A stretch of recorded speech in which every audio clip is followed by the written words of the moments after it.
नजर डालते हैं सीएम योगी आदित्यनाथ के उस बयान पर। उन्होंने कहा है कि अगर देश सुरक्षित है तो हम सुरक्षित हैं, हमारा कोई निजी अस्तित्व नहीं है। हमारा वाराणसी में सीएम योगी आदित्यनाथ ने ये बयान दिया है। उन्होंने कहा है कि देश के नाम पर होना चाहिए हर काम, और अगर देश सुरक्षित है तो हम भी सुरक्षित हैं और हमारा कोई निजी अस्तित्व नहीं है। जिस तरह से देश में देखा जा रहा है कि जगह जगह पर, चाहे वो हम संभल की बात कर ले या फिर अलग अलग जगहों की, जहां मस्जिद की जगह मंदिर होने के दावे किए जा रहे हैं, लेकिन संभल में हिंसा भी देखने को मिली। बांग्लादेश में हिंदू अल्पसंख्यकों पर अत्याचार और अयोध्या का भी उन्होंने अपने एक पिछले बयान में जिक्र किया था, और अब वो कह रहे हैं कि देश सुरक्षित है तो हम भी सुरक्षित हैं। सीएम योगी आदित्यनाथ, जिन्होंने बटेंगे तो कटेंगे का नारा दिया, और अब एक नए संदेश के साथ वो आगे आते हैं। वो कहते हैं कि अगर देश सुरक्षित है तो धर्म भी सुरक्षित है और हमारा कोई निजी अस्तित्व नहीं है। तो मुख्यमंत्री योगी आदित्यनाथ काशी के सर्ववेद महामंदिर शताब्दी महोत्सव में बोल रहे थे। इस दौरान उन्होंने साफ तौर पर एक बार फिर से देश और धर्म का जिक्र किया है और कहा है कि देश के नाम पर हर काम होना चाहिए।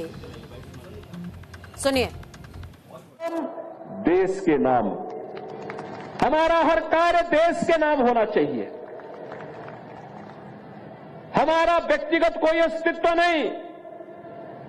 हमारा देश सुरक्षित है तो हमारा धर्म भी सुरक्षित है।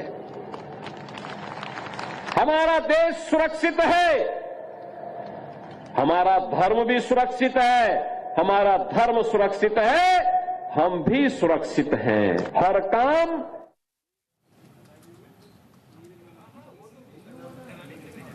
चलिए सीधे ग्राउंड जीरो का रुख करते हैं। इस खबर पर ज्यादा जानकारी के लिए मदन मोहन ग्राउंड जीरो से जुड़ गए हमारे साथ में।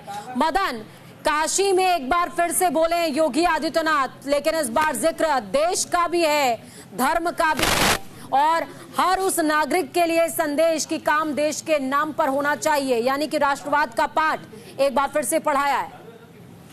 जी पूजा जी, बिल्कुल ये बताना चाहूंगा, मुख्यमंत्री योगी आदित्यनाथ 2 दिवसीय दौरे पर जो है वाराणसी थे, और आज जो है वह सर्ववेद मंदिर के कहा जाए शताब्दी समारोह में पहुंचे, और वहां पर उन्होंने के जो कहा जाए तो जो स्टेज से जो उन्होंने स्पीच दिया, उन्होंने ये सीधा सीधी ये संदेश देने की कोशिश की है कि हर काम जो है देश के नाम होना चाहिए, इसमें हमारा कोई अस्तित्व नहीं है, क्योंकि देश सुरक्षित रहेगा तो हम सुरक्षित रहेंगे, अगर हम सुरक्षित रहेंगे तो धर्म सुरक्षित रहेगा। तो इसको लेकर के कहा जाए तो सीएम योगी आदित्यनाथ एक बार फिर से जो है एक बार ये संदेश देने की कोशिश की है, और ये सीधा सीधी अगर ये कहा है कि धर्म को जो है किस तरह से सुरक्षित रखा जाए, देश को किस तरह से सुरक्षित रखा जाए, क्योंकि जिस तरह से आज माहौल जो चल रहा है उसमें कहीं ना कहीं जो है एक तरह से जो है विघ्न डालने की जो कोशिश की जा रही है, तो जिसमें सीएम योगी का ये सीधा सीधी जो है देश के नाम जो है आम जनता को जो है एक संदेश दिया गया है। जी बिल्कुल। और मदन मोहन, जो ये संदेश सीएम योगी आदित्यनाथ ने दिया है कि अगर देश सुरक्षित है तो धर्म भी सुरक्षित है और हमारा कोई निजी अस्तित्व नहीं है, किसके नाम पर ये सीधा संदेश दिया गया है? क्योंकि बटेंगे तो कटेंगे से लेकर अब उन्होंने जिन्ना का जिन्न जब तक जिंदा है, ऐसे तमाम वो बयान देते हुए नजर आ रहे हैं। किसके नाम है ये संदेश?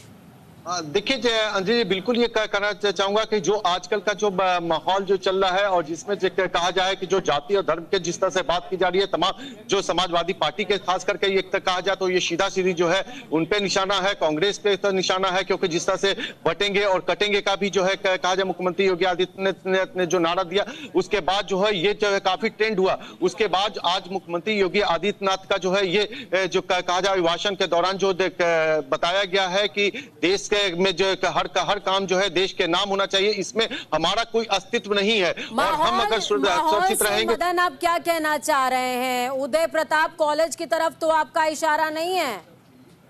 बिल्कुल कहना चाहूंगा कि जिस तरह से कहा जाए कि उदय प्रताप कॉलेज की तरफ ही एक तरह से कहा जाए इशारा, क्योंकि जिस तरह से लगातार जो यहाँ पे जो विरोध जो देखने को मिला जब मुख्यमंत्री योगी आदित्यनाथ जब यहाँ पे पहुंचे थे उदय प्रताप कॉलेज में, और उन्होंने जब यूनिवर्सिटी बनाने की बात कही थी, उसके बाद जो है छात्रों को भी जो है ये संदेश दिया गया था कि आप युवा हैं और आप में जो है ये चीज का कहा जाए तो देश प्रेम इसमें होना चाहिए, क्योंकि हमें जो है बांटा जा रहा है, हमें जो है अलग किया जा रहा है, और हम अगर अलग होंगे तो जो आज बांग्लादेश की जो स्थिति हो रही है, जो तमाम जिस तरह से कहा जाए जो 500 वर्ष पूर्व जब बाबर ने जाकर के जो आक्रांता जो फैलाई थी, आज वही जो है देखने को मिल रहा है। तो बांग्लादेश की स्थिति जो है भारत में भी उत्पन्न नहीं हो जाए, तो इसको लेकर के हमें एकजुट होने की जरूरत है, जिसका जो है आज सीधा सीधी जो है वाराणसी यानी कि बाबा विश्वनाथ की नगरी से मुख्यमंत्री योगी आदित्यनाथ ने एक संदेश देने की कोशिश की है। जी मदन मोहन, हमेशा देखा गया है कि सीएम योगी आदित्यनाथ हमेशा अपने बयानों में लेकर मुखर रहते हैं। वो चाहे कोई भी मंच हो, एक ना एक बड़ा संदेश देकर जाते हैं, जो देश के लिए बड़ी नजीर भी बनता है और हर किसी की जुबान पर भी चढ़ जाता है। अब महाकुंभ की भी तैयारी जारी है, 13 जनवरी से महाकुंभ भी होना है। उससे पहले इस तरह के संदेश बार बार दिए जा रहे हैं। महाकुंभ जहां लाखों की संख्या में लोग जुटते हैं, दूर दराज से आते हैं, तो ऐसे में कहीं ऐसा ना हो कि इस सब के बीच महाकुंभ पर भी असर पड़े। बिल्कुल, जिस तरह से कहा जाए कि मुख्यमंत्री का जो बयान जो है हमेशा कुछ ना कुछ चर्चाओं में रहता है, और जैसा कि अभी आपने जैसा बताया अंजलि कि महाकुंभ जो है शुरू होने वाला है। महाकुंभ से पहले जो है यहाँ पर कहा जाए तो लाखों की लाख संख्या में श्रद्धालु जो है प्रयागराज में आते हैं, और साधु संत के साथ साथ जो तमाम देश की आस्थाएं जो है इससे जुड़ी होती है। और मुख्यमंत्री योगी आदित्यनाथ का सीधा सीधी ये जो है बयान जो है कहा जाए तो हिंदुत्व के लोगों के लिए है, और राष्ट्र में जिस तरह से कहा जाए जो स्थिति जो पैदा की जा रही है, तमाम कहा जाए तो अब जातिवाद पे आधारित जो है कहा जाए तो राजनीति जो उसमें हो रही है, तो ये एक मुख्यमंत्री का योगी आदित्यनाथ का सीधा सीधी उत्तर प्रदेश हो या बिहार, मदन, जाति है कि जाति नहीं, और जाति और कह सकते हैं कि सियासत